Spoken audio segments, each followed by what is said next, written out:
naman, tiktropa, palakpakan natin ang bonggang-bongga, Katrina Halili! Yan naman. Isang honor na makasama ang prinsesa ng El Nido. Yeah! Donya! At dahil dyan, Chris at Kat, pwede na kayong bumate ng sabay sa ating mga tiktropa!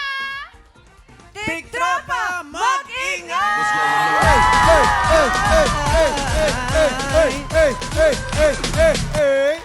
Alam niyo po, Kuya Chris and Ate Kat, nakakaaliw talagang panuoran yung mga videos nyo.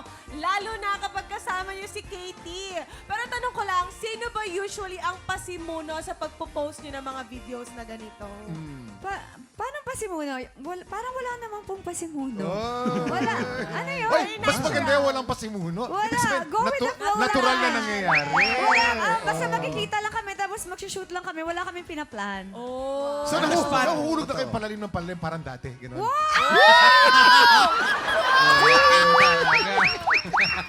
Pero mas nakakaaliw yung maraming mga shippers and followers, ang Team KKK. Marami pa ba silang aabangan sa inyong dalawa sa adventure ng pagbabalik ninyong together? Yes, Kuya Kim, marami. Itong Holy Week, pupunta kami ng isang special na place. Tama? Yes, sasama siya sa amin. Sa El Nido? Parang ayaw mo! Pumayag naman ako para may kahati sa ano gastos. Tama Diba? Bakit hindi ako papayag? May kahati ako sa gastos. O, diba? Yeah! Para babae ngayon. Ayan na nga, sina Kuya